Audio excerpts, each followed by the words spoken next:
Okay दोस्तों, अब हम लोग एक चीज डिफाइन करने वाले हैं, रेडियस ऑफ कर्वेचर। अच्छा, जरूरी नहीं है कोई पार्टिकल जो है वो हमारा कोई सर्कुलर मोशन ही करे, हो सकता है पाथ जो है वो हमारा कोई एक जनरल कर्व हो।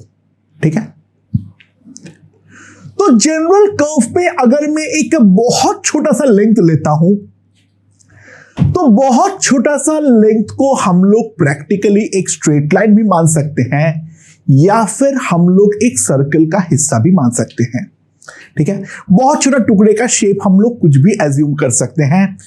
तो अगर मान लो हम कोई एक पॉइंट पे एक सर्कल बनाना चाहते हैं, यानी वहां पर जो एक बहुत छोटा सा डिफरेंशियल एलिमेंट ले, वो बहुत छोटा सा डिफरेंशियल एलिमेंट जो है वो अगर हमारा एक सर्कल का पार्ट को हम एज्यूम करें, तो वो जो सर्कल है उस सर्कल का रेडियस हमें निकालना है। That is called the instantaneous radius of curvature. देखो, ऑब्वियसली बात है, कोई हमारा जनरल कर्व है तो हर पॉइंट पे हमारा जो रेडियस ऑफ कर्वेचर होगा वो हमारा अलग अलग होने वाला है। तो ये हमारा कोई जनरल कर्व है y इक्वल्स टू fx। यहां पर मैंने एक बहुत छोटा सा टुकड़ा लिया और वो बहुत छोटा सा टुकड़े को एक सर्कल के साथ हम लोग अप्रोक्सीमेट करने वाले हैं। तो वो जो हमारा अप्रोक्सीमेटेड सर्कल है, उस सर्कल का रेडियस जो है that will give me the radius of curvature.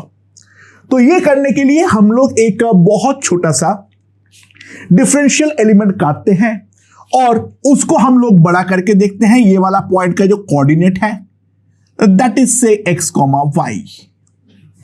ये जो कोऑर्डिनेट है दैट इज से x, y।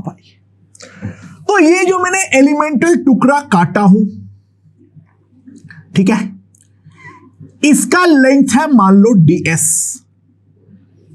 और यहां पर जो मैं सर्कल को एज्यूम कर रहा हूं उसका रेडियस ऑफ कर्वेचर अगर मेरा रो है, radius of curvature is generally assume to be rho, तो ऑब्वियसली बात है ये तीनों पॉइंट हमारा इक्वी डिस्टेंट होने वाला है।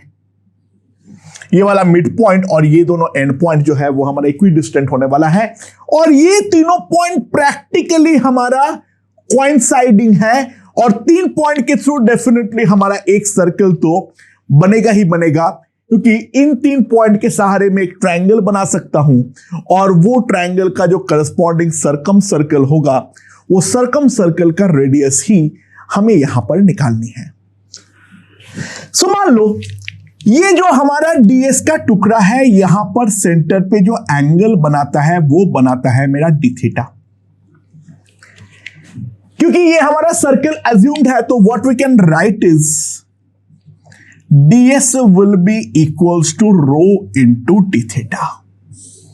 ठीक है, ओके, तो यहां पर जो मैंने बनाया था वही वाला फिगर को मैं यहां पर थोड़ा सा बड़ा करके दिखा रहा हूं।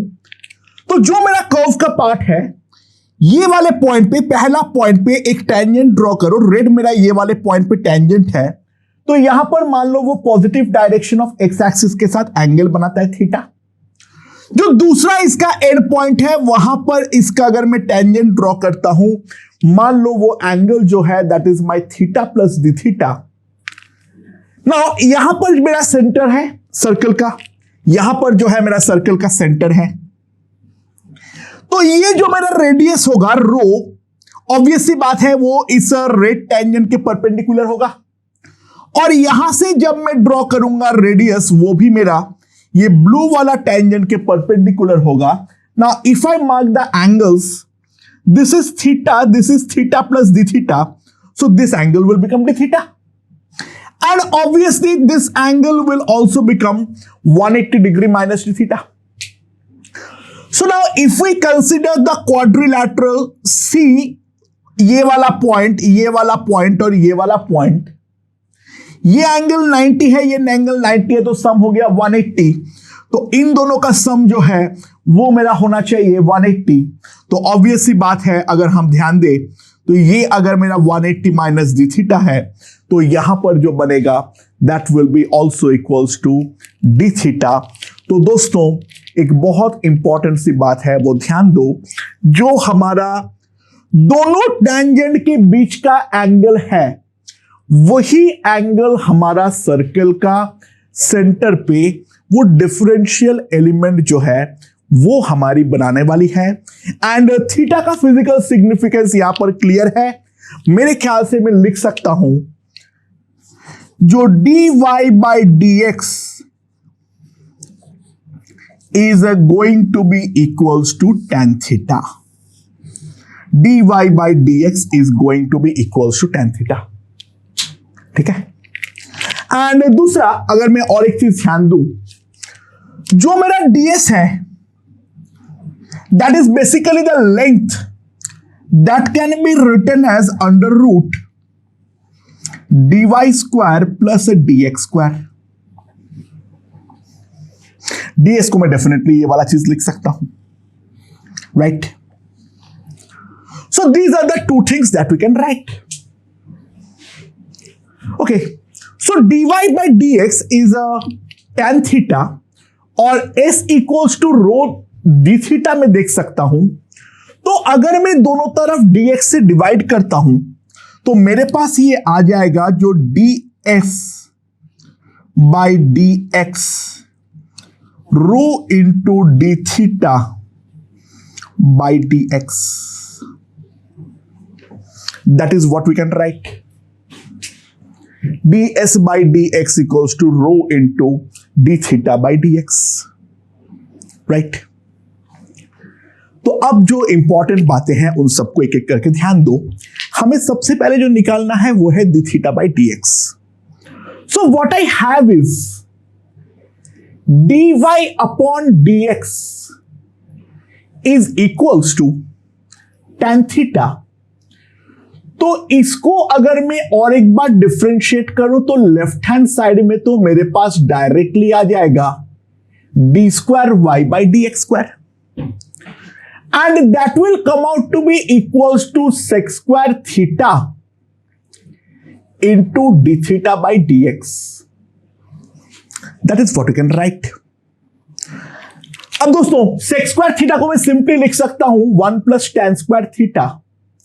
So d square y by dx square can be written as 1 plus tan square theta यानी dy by dx का whole square into d theta by dx. That is what we can write. So now d theta by dx का value मेरे पास already आ चुका है. So what we know is rho equals to ds by dx. Now what will be that by ds by dx?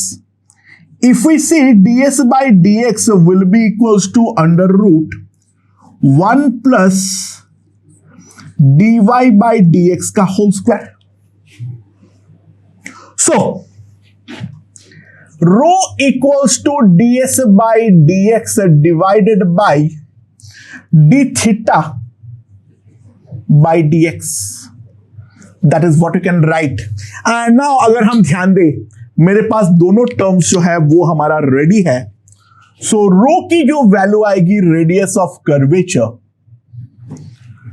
जो मेरा radius of curvature आएगी, that radius of curvature will be equals to 1 plus dy by dx to the power of whole square to the power of half. And d theta by dx जो हमारे पास आएगा, इसको मैं simply इसको divide पे अगर लिखता हूं तो यहां पर ये वाला टर्म हमारा ऊपर आ जाएगा, तो मैंने यहां पे पावर पे 1 कर दिया और नीचे का जो टर्म आएगा that will be d square y by dx square. So radius of curvature rho will be simply equals to dy by dx can be simply written as f dash x का whole square whole to the power of 3 by 2 divided by mod of f double dash x. Why mod? Because rho cannot be negative. So this is the formula of a general radius of curvature for any trajectory. This is the radius of curvature for general trajectory. अच्छा, अगर कोई जगह पर रो जो है वो हमारा infinite आए, that's a possibility because d square y by dx square can come out to be 0. तो हम बोलेंगे जो वहां पर वो सरफेस जो है, जो हमारा कर्व है, that is a flat curve, यानी वहां पर उसका सर्कुलर का कोई टेंडेंसी नहीं है. वहां पर जो टेंडेंसी है वो एक स्ट्रेट लाइन की टेंडेंसी है. सो रो का वैल्यू जो है वो हमारा कुछ भी आ सकता है. एंड ध्यान देने वाली बात यहां पर ये है, जो this is valid for any general curve. ठीक है. अच्छा, तो मान लो consider y equals to x square. We have to find rho for the point 2,4. Consider y equals to x square, then find the rho for 2,4. ठीक है. So what is my fx? fx is equals to x square. तो f dash x की जो value आएगी that will be 2x and f double dash x की जो value आएगी that will be 2. हमें निकालना है for the point 2,4. तो ऑब्वियस सी बात है f dash x की जो वैल्यू होगी at x equals to 2 that will be equals to 4. So the radius of curvature rho that will be 1 plus 4 square whole to the power of 3 by 2 divided by f double dash x, that is 2. So rho will come out to be 17 to the power 3 by 2 by 2. That will be the radius of curvature at that particular point. So this is the one aspect of finding the radius of curvature. तो sir radius of curvature निकालने का फायदा क्या है? तो एक question करते हैं, इससे समझ में आएगा. तो मान लो a particle is moving with constant speed. A particle is moving with a constant speed that is equals to 1 meter per second. A particle is moving with a constant speed. चलो एक काम करो, 2 ले लो. 2 meter per second along a curve y equals to x square. ठीक है. तो we have to find AC and AT at 1,1. We have to find the centripetal acceleration and the tangential acceleration at the point of 1,1. अच्छा, particle का speed constant है but velocity definitely बदलेगा, और velocity definitely बदलने के कारण obvious सी बात है जो हमारा एक्सीलरेशन होगा वो कुछ तो होने वाली है ही है. ठीक है. नाउ इफ वी सी, जो यहां पर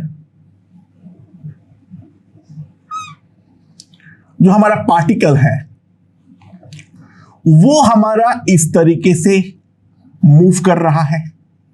this is my X, this is my Y. The particle is moving like this.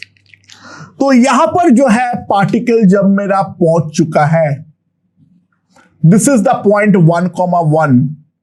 Velocity यहां पर मेरा टेंजेंशियल होगा and that will be 2 meter per second. अच्छा, क्योंकि कांस्टेंट स्पीड बोला है तो dv बाई dt यानी स्पीड का जो डिफरेंशियल है वो 0 है, तो टेंजेंशियल एक्सीलरेशन तो डेफिनेटली हमारा 0 आने वाला है ही है, इस पे तो कोई शक वाली बात ही नहीं है। ठीक है, हाँ, लेकिन सेंट्रीपेटल एक्सीलरेशन ऑब्वियसली मेरा 0 नहीं होगा, क्योंकि यहां पर मैं एक सर्कुलर पाथ को एज्यूम कर सकता हूं। इसका सेंटर जो है वो वाई एक्सिस पे होना बिल्कुल भी जरूरी नहीं है, आ भी सकता है, नहीं भी आ सकता है, I don't have any clue. तो यहां का जो रेडियस ऑफ कर्वेचर है वो मान लो है रो। तो जो हमारा सेंट्रीपेटल एक्सीलरेशन होगा AC, that will be simply equals to v square by रो।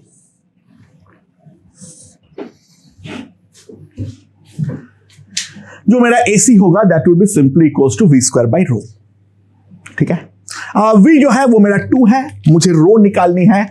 तो कर्व जो है वो y equals to x square है, तो मेरे पास at x equals to 1 f dash x will be simply equals to 2।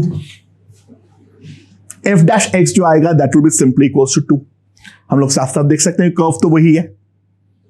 और f डबल डैश x जो आएगा वो तो मेरा परमानेंटली 2 है।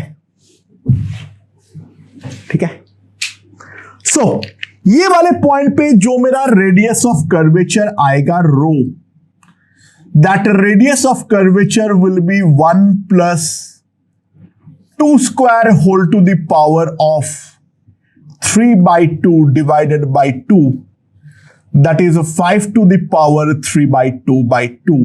That can be also written as a 5√5/2. तो सेंट्रीपेटल एक्सीलरेशन AC जो हमारे पास आने वाली है that will be equals to v square by rho। तो AC will be equals to v square मतलब कितना हो गया मेरे पास 4 into 2 by 5√5। तो AC will come out to be 8 by 5√5 meter per second square.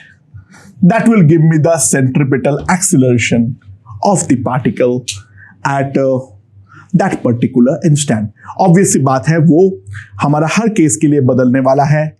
तो हम लोगों को अगर मान लो कोई जनरल कर्व में सेंट्रीपेटल और टेंजेंशियल एक्सीलरेशन निकालनी हो तो इन दैट केस हम लोगों के पास इसके अलावा और कोई चारा तो नहीं है। तो मोटे मोटे तौर पे हमारा जो रेडियस ऑफ कर्वेचर है उसके बेसिक बात तो हमें समझ में आ चुका होगा। ओके दोस्तों, अगला क्वेश्चन देखते हैं।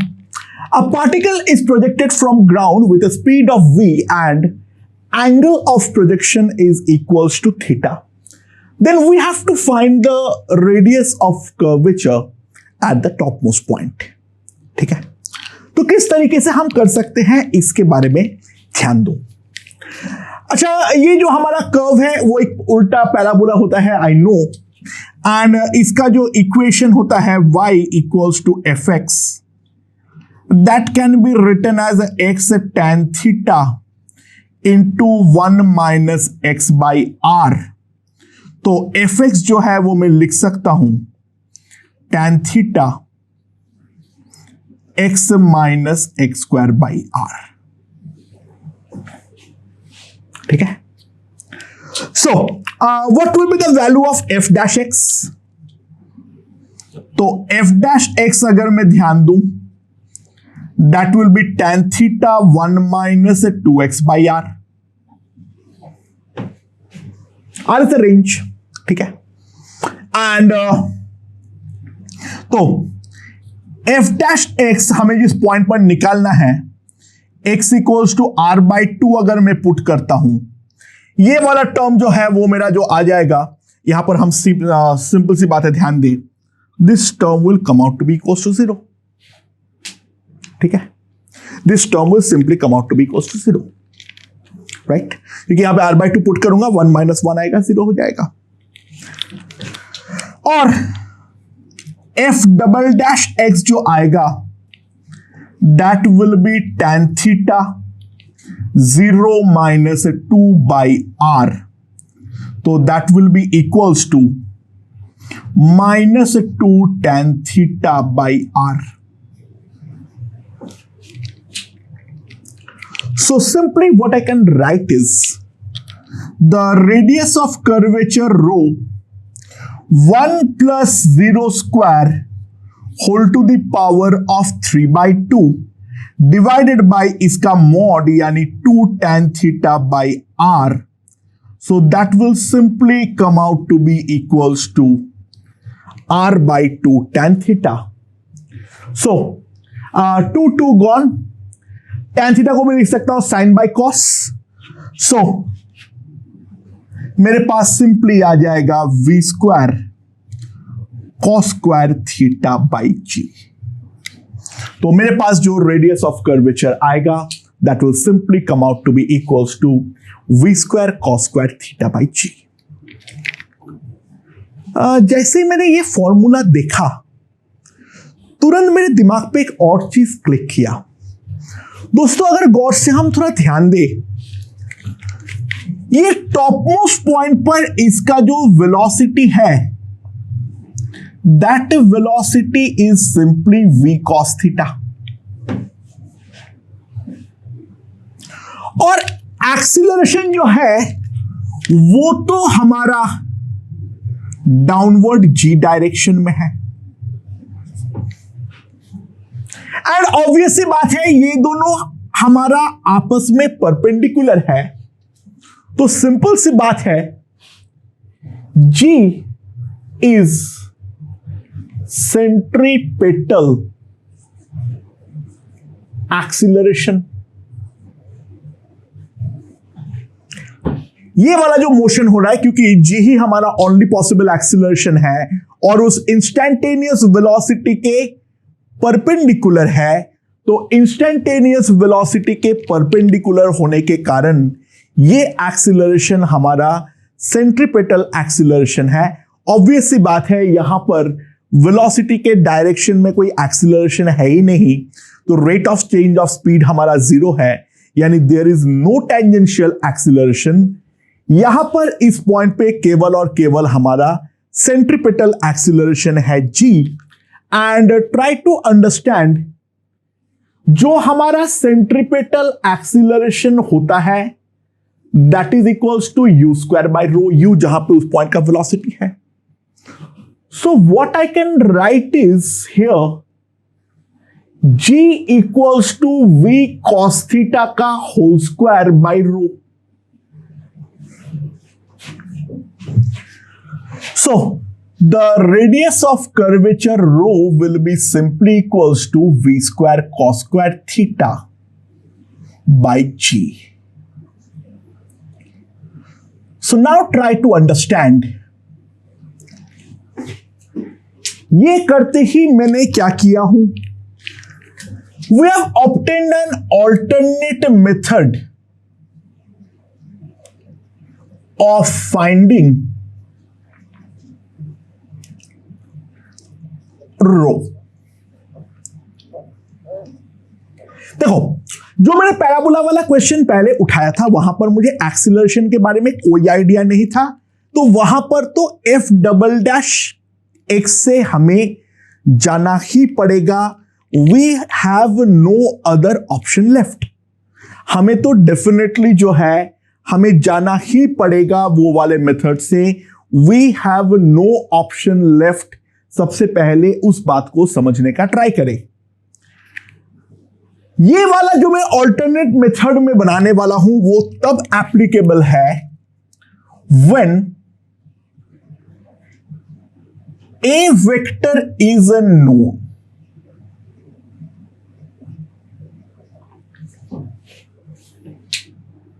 अगर पार्टिकल का एक्सीलरेशन वेक्टर नोन है तो रेडियस ऑफ कर्वेचर निकालने का और एक ऑल्टरनेट तरीका है. वो ऑल्टरनेट तरीके को अब हम लोग यहां पर समझने वाले हैं.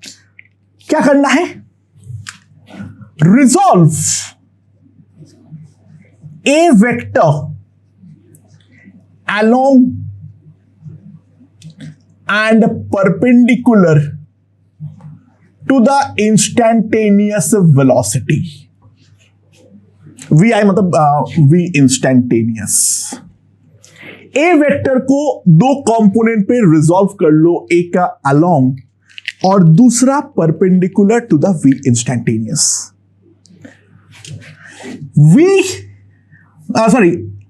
a perpendicular vector is centripetal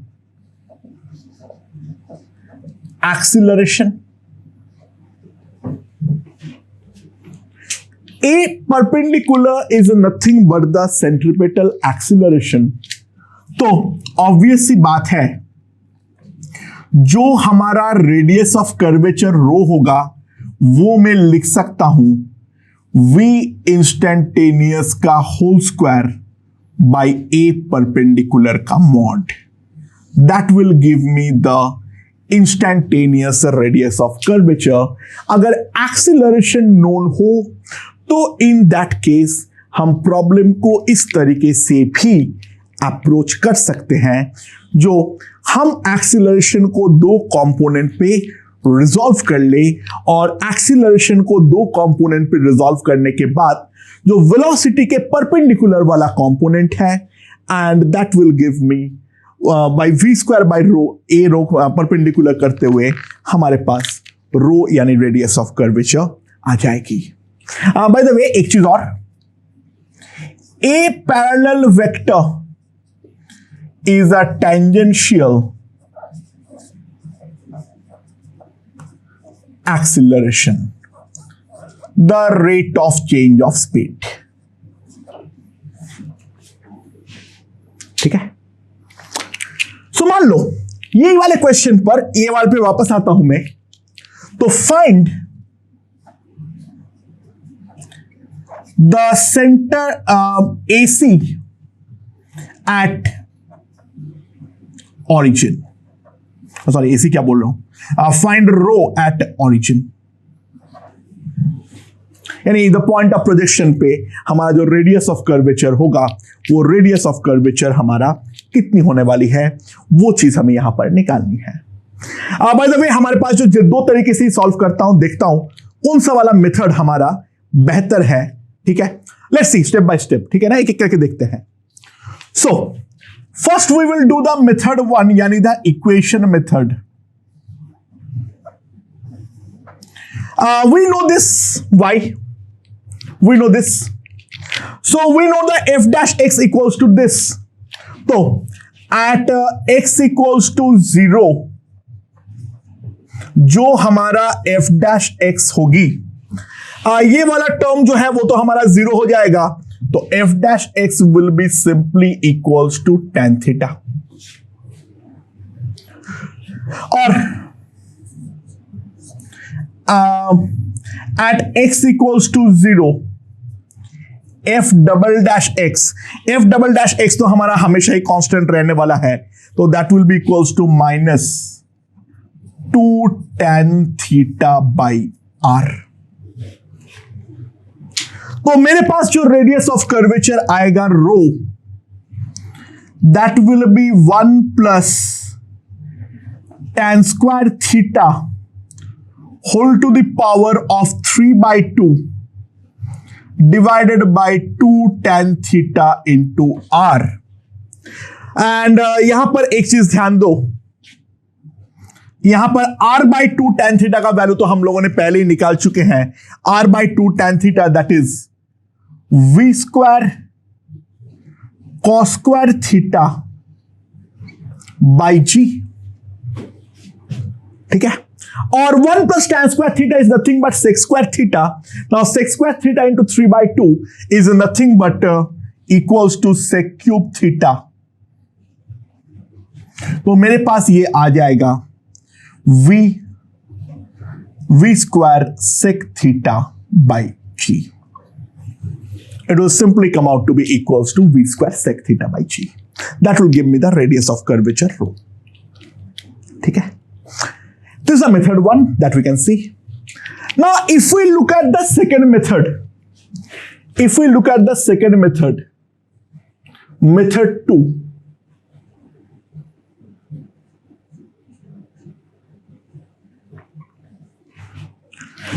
अच्छा यहां पर जो हमारा वेलोसिटी है v वो किस तरीके से है, इस तरीके से, और यहां पर जो हमारा एंगल है that angle is equals to theta. ठीक है, और एक बार हवा में जा चुका है तो उसके बाद एक्सीलरेशन तो हर पॉइंट पे हमारा g है, तो इसका जो एक्सीलरेशन होगा वो g तो हमारा इस तरीके से होने वाली है। एंड g जो है that can be resolve into two components, एक इसके अलोंग और दूसरा इसके perpendicular. And try to realize this will be my AC and this will be my AT. Obviously we have a tangential retardation, that's logical. जैसे जैसे ऊपर जाएगा due to the decrease in the y component, the speed is definitely going to decrease. So tangential तो retardation ही होने वाला है। Main जो है वो यहां पर हमारा AC है। ध्यान दो, ये अगर थीटा है तो इस 90 minus theta, this angle is again theta. तो मेरे पास AC की जो वैल्यू आएगी that will be simply written as G cos theta, and AC is G cos theta. So what I can write is rho is equals to, कितना लिख सकता हूं, V square upon AC, so that can be written as V square sec theta upon G. V square by G cos theta that can be written as V square sec theta upon G. Obviously method 2 बहुत ही ज्यादा प्यारा है, right? कोई भी अगर मुझे general point पर निकालनी हो, मान लो कोई भी हमें जनरल पॉइंट पर निकालना है, तो we need rho where V vector makes angle phi above horizontal. ठीक है, हॉराइजेंटल के साथ जहां पर फाई एंगल बनाता है वहां पर हमें रेडियस ऑफ कर्वेचर जो है वो हमें निकालनी हो। सो दोस्तों ध्यान दो, मान लो यहां पर कोई भी जनरल जगह पर ये वेलोसिटी है u and this is my phi. By the way u जो है वो मैं इन टर्म्स ऑफ फाई एक चीज लिख सकता हूं, जो u cos phi will be simply v cos theta. That's pretty sure because horizontal component पे कोई बदलाव नहीं आया है, तो मुझे जो निकालना है that is u equals to v cos theta upon cos phi. That is the value of u. उस पॉइंट का वेलोसिटी तो हमें दे नहीं रखा था, इन जनरल में ये लिख सकता हूं। एंड नाउ एक्सीलरेशन तो हमारा g ही होने वाला है, that is in the downward direction like this. तो डाउनवर्ड डायरेक्शन पे अगर हमारा एक्सीलरेशन है तो resolve it into two components. So this is again phi. So this is G cos phi, and that is my AC, and that is my U square by rho. So what I have is very simple. जो हमारा rho होगा that is U square, that is V square cos square theta by cos square phi, और यहां पर जो मेरे पास आएगा that will be G cos phi, यानी rho is equals to, we have obtained a very important relation also, V square cos square theta by G, ये तो हमारा हर जगह पे कॉमन है, into sec phi, that will be my radius of curvature. अच्छा एक चीज आप ध्यान दो, फाई प्लस है या माइनस है that doesn't matter. As we move up phi decreases, phi जो है दैट विल डिक्रीज, सिंपल सी बात है। टॉप मोस्ट पॉइंट पे फाई जो है वो मेरा 0 डिग्री है एंड फाई जो है वो बेसिकली हमारा थीटा से 0 पर जा रहा है। अच्छा, फाई डिक्रीज करेगा तो कॉस फाई इंक्रीज करेगा, तो सेक फाई पलट के डिक्रीज करेगा, तो that will imply sec phi also decreases, that implies the radius of curvature also decreases. तो ऑब्वियस सी बात है, जो हमारा maximum rho is at point of projection,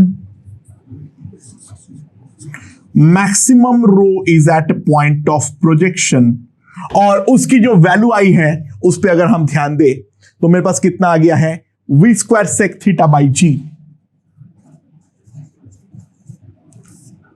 and minimum is at top most point,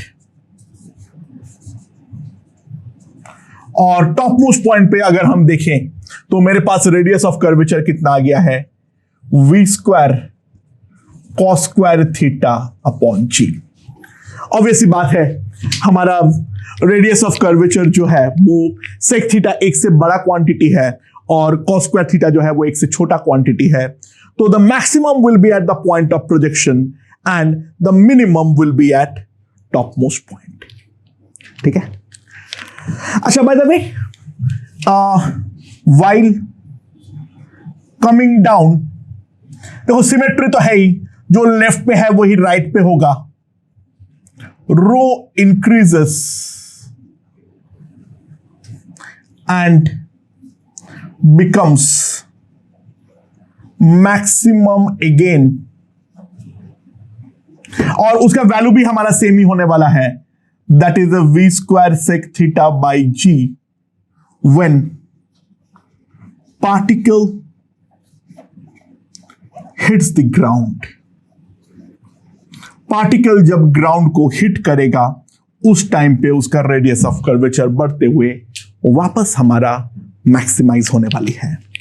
so radius of curvature निकालने का 2 तरीका बताया गया है। पहला, अगर पाथ का केवल इक्वेशन दिया हुआ है, हमें और कोई इंफॉर्मेशन नहीं है, तो हमारे पास उसको सॉल्व करने का केवल एक तरीका है जो हमें पढ़े हैं, rho equals to 1 plus f square f dash x का whole square to the power 3/2 divided by mod of f double dash x, जिसका डेरिवेशन में दिखा दिया हूं, लेकिन रिजल्ट याद रखो। कोई अगर बोले याद नहीं रखना है तो भी रखो, ठीक है। और वो मेरे पास एक पार्ट आ जाएगा, वो मेरा एक तरीका है, ठीक है। एंड वो रो आ जाने के बाद सेंट्रीपिटल, टेंजेंशियल, ये सब एक्सीलरेशंस में निकाल दूंगा।